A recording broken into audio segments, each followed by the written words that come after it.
Hi, welcome back to ST cinema time. இன்னைக்கு நம்ம பார்க்க போகிற மூவியோட பேர் தலைவர் தம்பி தலைமையில். இது ஒரு ரீசெண்டாக ரிலீஸ் ஆன political comedy based entertainer movie. இந்த மூவியில் ஜீவா ஒரு பஞ்சாயத்து தலைவராக இருக்காரு ஒரு கிராமத்தில். அங்கே இருக்கிற நல்லது கெட்டது எல்லாத்துக்குமே ஜீவா தான் முன்னாடி நின்று நடத்துறாரு. படம் ஸ்டார்ட் ஆனதுமே ஒரு மனநல பாதிக்கப்பட்டவர் ஒரு வீட்டை எரிக்க ட்ரை பண்றாரு. அப்போ ஜீவா வந்து ஹெல்ப் பண்றாரு. அவரை பிடிச்சி ஒரு மனநல ஹாஸ்பிட்டல்லையும் அட்மிட் பண்றாங்க. ஜீவா இருக்கிற கட்சி பேரு எம்பிகே. இன்னும் ஒரு வாரத்தில் எலெக்ஷன் இருக்கிறதால இருக்கிற ஓட்ஸ் எல்லாம் அவங்களுக்கு வரா மாதிரி பண்ணணும்னு எம்பிகே தலைவர் சொல்றாரு ஜீவா கிட்ட. அதனால அந்த ஊர்ல ஒரு கல்யாணம் நடக்குது. அந்த கல்யாணத்துக்கு போனா அந்த வீட்டில் இருக்கவங்க ஓட்டெல்லாம் இவங்க கட்சிக்கு வரும்னு சொல்லி ஜீவாவை அங்கே அனுப்புறாங்க. ஜீவாவும் அந்த கல்யாணத்தை அட்டன் பண்ண போறாரு. அந்த கல்யாண பொண்ணு பேரு சௌமியா. அவங்களோட அப்பா இளவரசன், அவங்களுக்கு அம்மா அப்புறம் கூட சொந்தக்காரங்களும் இருக்காங்க. பக்கத்து வீட்டில் இருக்கிறது தம்பி ராமையா. அவருக்கு ஒரு பையன் இருக்காங்க. வயசான ஒரு அப்பா இருக்காரு. அவர் உடம்பு முடியாம தான் படுத்துட்டு இருக்காரு. தம்பி ராமையா வீட்டுக்கும் இளவரசன் வீட்டுக்கும் ஆல்ரெடி பிரச்சனை இருக்கு. ஏன்னா 4 வருஷத்துக்கு முன்னாடி தம்பி ராமையா பொண்ணு இறந்து போனதுக்கு காரணம் இளவரசன் அவங்கள பத்தி பேசின ஒரு காசிப் தான் அவர் நம்புறாரு.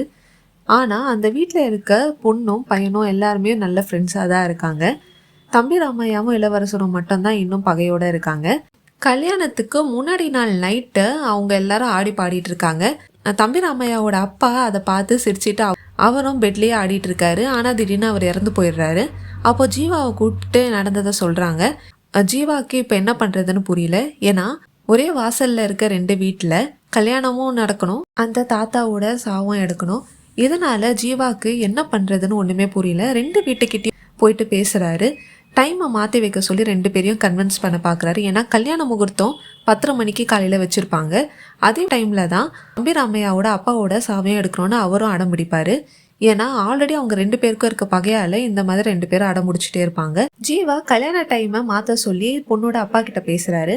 ஆனால் அவர் ரொம்ப பிடிவாதமாக ஆல்ரெடி வந்த மாப்பிள்ளையெல்லாம் வீட்டில் கல்யாணம் பண்ண ஒத்துக்கலன்ட்டு தான் இந்த கல்யாணத்தை நான் ஃபிக்ஸ் பண்ணியிருக்கேன், என் வீட்டில் சொன்ன டைமுக்கு கல்யாணம் நடக்கணும்னு அவரும் அடம் பிடிப்பார்.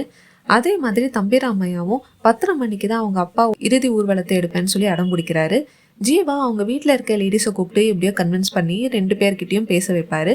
இப்போ தம்பி ராமையாவும் கன்வின்ஸ் ஆகிற மாதிரி சம்மதிப்பாரு. ஆனால் கொஞ்ச நேரத்திலேயே தம்பி ராமையா தனக்கு சாமி வந்த மாதிரி நடிச்சு திரும்பவும் டைமிங்கை மாற்றி 10:30 மணிக்கே இறுதி ஊர்வலம் எடுக்கணும்னு ஃபிக்ஸ் பண்ணுறாரு. ஜீவாவோட ஆப்போசிட் பொலிட்டிக்கல் பார்ட்டியை சேர்ந்த ஒரு ஆளும் அங்கே வந்துடுறாரு. அவர் வந்து ஜீவாக்கு அகெயின்ஸ்டா அந்த சுச்சுவேஷனை மாற்ற ட்ரை பண்ணிட்டே இருக்காரு. தம்பி ராமையாவோட சித்தப்பாக்கெல்லாம் ஃபோன் பண்ணி கூப்பிட்டுருப்பாரு. அவங்க சித்தப்பாக்கும் தம்பி ராமையாவோட ஃபேமிலிக்கும் பெருசா இது வரைக்கும் கனெக்ஷன் இல்லை. ஏன்னா அவங்க எல்லாமே ரவுடிங்க தான். தம்பி ராமையாவோட அப்பாவும் முன்னாடி ரவுடியா இருந்தவர் தான். இப்போ அவங்க வந்து இந்த இடத்துல இன்னும் பிரச்சனை அதிகமாகுது. சௌமியா கல்யாணம் பண்ணிக்க போற பையனோட பேரு கன்னியப்பன். அவர் ஒரு 90s கிட். அவருக்கு யாருமே பொண்ணு கொடுக்காததால இந்த பொண்ணு மட்டும்தான் அவரை ஓகே பண்ணான்னு சொல்லிட்டு இந்த பொண்ணு மேல நிறையவே லவ் இருக்கு. கன்னியப்பன் அவங்க சொந்தக்காரங்களாம் கூப்பிட்டுட்டு ஒரு வண்டியில் பொண்ணோட ஊர் பக்கத்தில் இருக்க ஒரு ஹோட்டலில் வந்து தங்கியிருக்காரு. ஜீவா இப்போ 2 பேர் வீட்லேயுமே 10:30 மணிக்கு அவங்க சொன்னது நடக்கட்டும்னு சொல்கிறாரு. கல்யாண பொண்ணு சௌமியாவை ஒன் சைடாக ஒருத்தன் அந்த ஊரில் லவ் பண்ணிட்டு இருக்கான். எப்போ பாரு வந்து அவங்கள கல்யாணம் பண்ணிக்க சொல்லி அவன் டார்ச்சர் பண்ணுவான். ஆல்ரெடி வீட்டில் நடக்கிற பிரச்சனையை பார்த்து டென்ஷனாக இருக்க சௌமியா மாப்பிள்ளை அவங்களுக்கு ஃபோன் பண்ணி பேசுவார். அப்போ அவங்களையும் கோவத்தில் கத்தி விட்டுருவாங்க. அந்த நேரம் பார்த்து அவங்கள ஒன் சைடாக லவ் பண்ணுறவனும் கல்யாணம் பண்ணிக்க சொல்லி கேட்பான். அப்போ கோவத்தில் சௌமியா பக்கத்தில் இருக்க அருவாளை எடுத்துட்டு அவனை துரத்திட்டு ஓடுவாங்க. அப்போ அவங்க வீட்டு பக்கத்தில் இருக்க ஒரு பெரிய தண்ணி டேங்க்கு கிட்ட ஒருத்தன் அதை பார்த்துட்டு அவங்க 2 பேரும் ஓடி போகிறதா நினச்சி ஊருக்குள்ளே வந்து அதையும் சொல்லிடுவான். இப்போது ஜீவாவோட ஆப்போசிட் பார்ட்டியில் இருக்க ஆளுக்கும் பக்கத்து வீட்டில் இருக்க தம்பி ராமையாவுக்கும் ஒரே சந்தோஷமாயிடுது. ஏன்னா அந்த வீட்டில் இருக்க பொண்ணு ஓடி போயிட்டா, அதனால் அந்த கல்யாணம் நடக்காதுன்னு அவங்க எல்லாருமே ரொம்பவே சந்தோஷப்படுறாங்க. அந்த பொண்ணை தேடி எல்லாரும் காட்டுக்குள்ளே போகிறாங்க.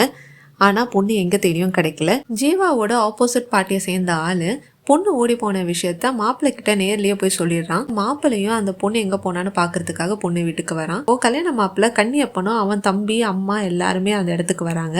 அவங்க கூடவே ஒரு நாய்க்குட்டியும் எடுத்துட்டு வராங்க. காணாம போன சௌமியாவை கண்டுபிடிச்சாங்களா இல்லையா, அவங்க கல்யாணம் அவங்க நினைச்ச மாதிரி நடந்ததா இல்லையா, 2 ஃபேமிலியும் அடம் பிடிச்சிட்டு இருந்த விஷயத்த நடத்தினாங்களா இல்லையாங்கிறது ஒரு காமெடியோட கலந்து இந்த மூவில சொல்லியிருப்பாங்க. இந்த மாதிரி மூவிஸ் அண்ட் சீரிஸோட ஸ்டோரி லைன் தெரிஞ்சுக்க மறக்காம நம்ம சேனலை சப்ஸ்கிரைப் பண்ணிக்கோங்க. இந்த வீடியோ பிடிச்சிருந்தா ஒரு லைக் பண்ணுங்க, கமெண்ட் பண்ணுங்க, ஷேர் பண்ணுங்க. திரும்ப அடுத்த வீடியோல பார்க்கலாம். பாய்.